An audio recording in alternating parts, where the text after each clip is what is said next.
Right, I've got to figure out what I've done wrong there. Right, I don't know what I've done wrong, but anyways, we'll crack on. I'm basically just trying to see if I can finesse any cash off these guys. And I just got absolutely G-checked by the All High and Mighty, so thank you. Right, lads, so something very cool has just happened. So I was at Pirate, right? But I was kind of getting fed up at the end.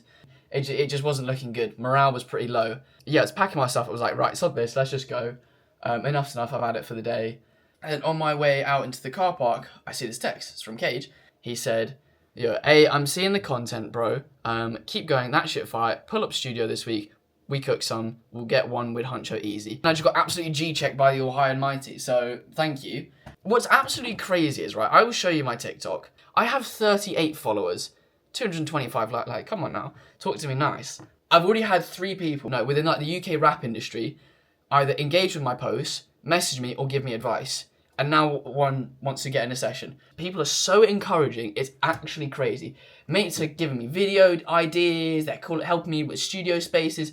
Like, they're sending me opportunities. Like, are you kidding me?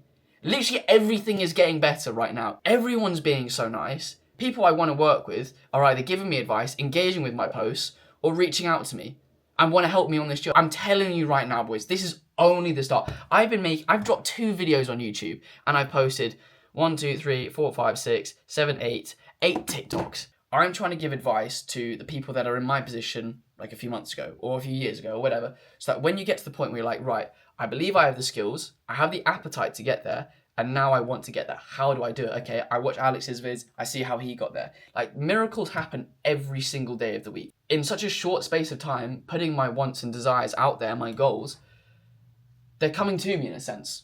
I hope I'm going to do myself justice and you guys justice, quite frankly. I am excited by music. I am excited by understanding people.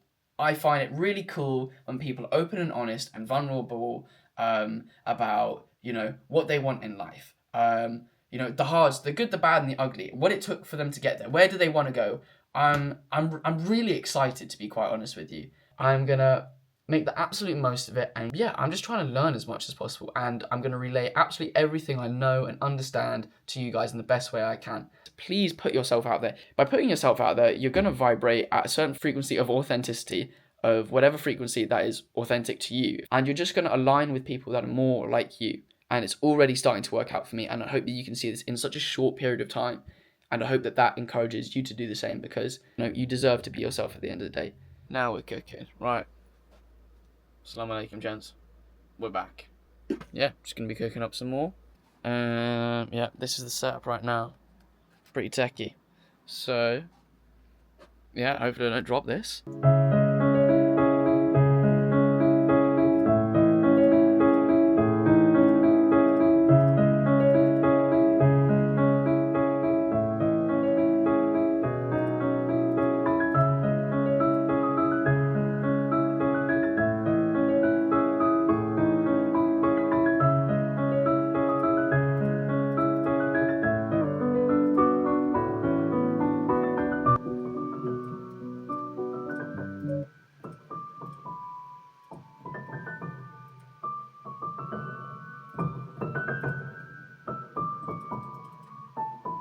I added, where is it?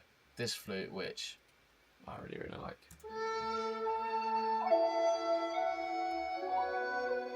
What the hell is playing underneath it?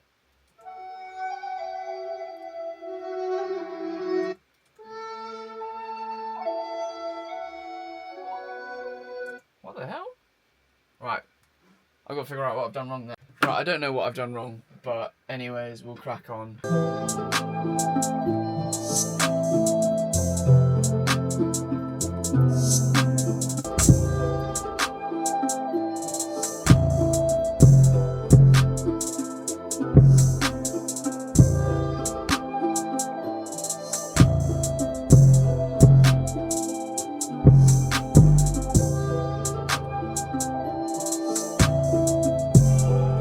So I just made this. I mean, I say I made this, but yeah, I added vocals and then reversed some vocals for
I've come up with this genius idea that I'm going to set myself a challenge on how to make money from music. But I'm just going to email like a bunch of companies. I've just put together an email. What does it say? It says, "Hi, I hope this email finds you well. The reason for my email is because I love your product and would love to become an ambassador for your brand through promotion across social media. I myself am a producer and have started this YouTube series on the come up. It is to show producers how to make it in a genuine, unpolished manner that is typically not seen across social media. In this series, I'm showing producers how to make money from music starting from the ground up. Would you be interested in contributing to the series in the form of sponsorships or licenses? I will leave a link to some of my work to give you an idea of my sound and my socials, should you wish to check them out." And then I've not bullshitted about my credits, I've just been kind of generous down here. I'm basically just trying to see if I can finesse any cash off these guys. Now, have I got a massive following yet? Not really. So is it likely? Probably not. But we're going to see if we can ask for some money. That's up here. And then we're like, no. And then we're like, right, I'll meet in the middle. Give me something for free, please. That's the plan anyway. We will see what happens. See, that was quite an intense day, wasn't it? So let me read this out to you. So he said, "Hey Alex, sorry for the slow response. I checked out some of your content and I really dig your honesty, passion and general mentality about breaking into the music industry and pushing yourself to accomplish your dreams. Much respect." What a gentleman. What an absolute gentleman.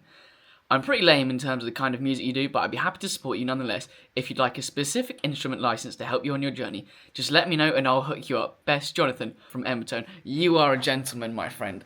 Thank you so much. I went to this it was called a mental fitness seminar or talk. It was about this lady, a mental coach that works with top athletes in the Premier League, Wimbledon players. I think she's worked with Formula One stars. And Maya, she'd worked with these two boxers who were brothers, twins actually. And she went to their coach. She was working with their coach, and she said, "Is one of them better?" And the coach said, "Yeah, we've got one. He's incredibly confident, very self-assured, thinks he's the bee's knees basically. And then we've got this other one who he doubts himself. He's not super confident, more reserved, not as outgoing, but he's the better one." And it's because you doubt yourself. We continuously have to reprove to ourselves we are who we say we are, or we have to go above and beyond because our minimum threshold is constantly rising and rising and rising, and so you have to do more to attain it. I've gone on this journey, right? I started off here, and maybe I'm here, and I want to be all the way over there, right?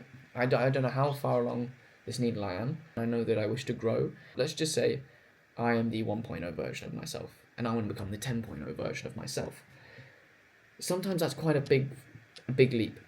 And sometimes, okay, you go from the 1.0 to the 2.0 to the 3.0 to the 4.0 and so on.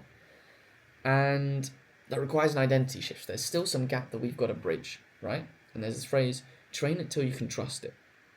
So for me to trust that I am the 2.0 version of myself, I have to train within myself the habits, the systems, the beliefs to getting there.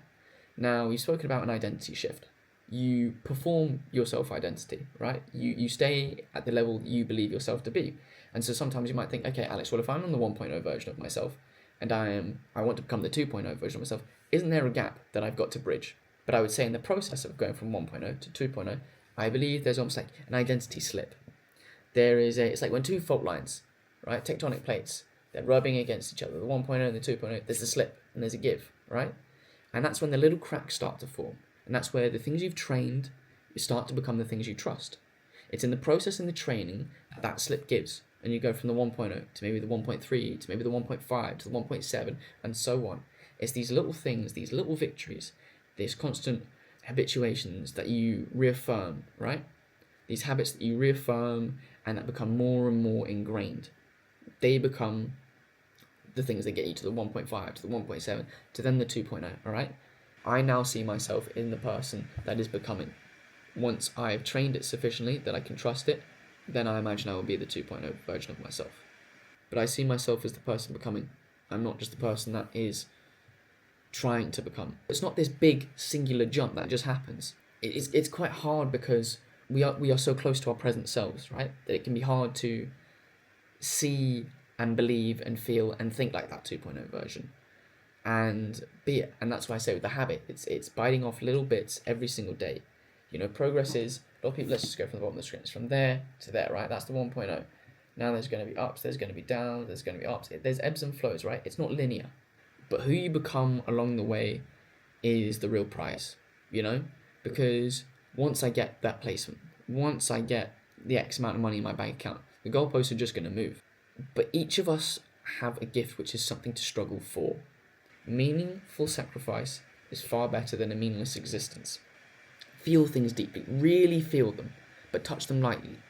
Don't let your feelings govern your actions. By that I mean, don't let it sway you from your plan. The schedule, the necessary schedule that delivers the inputs that you feel are necessary to derive the necessary output and outcome that you desire. I don't always have these moments of passion, these big moving energies of like passion, pain, pure excitement, astonishment, awe. At least most of this is kind of mundane. It's kind of vanilla. It's kind of bland. So stick to the fucking plan and stop waiting for these big moments. Like this moment where I'm 14 minutes deep into me staring at a camera at 11 at night. I'm not going to feel like this. Your mind is going to play tricks. It's not going to always want to do the work, even if that is your mission, that is your purpose, that is what you truly want to do. This is more of a mental game than it is physical. The reason I'm ranting at the camera right now is because I believe I meandered for so long, but this could have been done in a much shorter process. I dragged it out and extended it for far longer than it could have been. I have waited when I could have committed, quite frankly. So, obviously I'm at the studio. Yeah, I made one cool. I made one. Literally, this is so cool. I swear to God, people are actually so nice and helping me out. This is so sick. This is actually so cool. Why are people being so helpful? This is actually crazy. God, I look pale. Anyways, yeah, very cool. So, pretty buzzing. So thank you.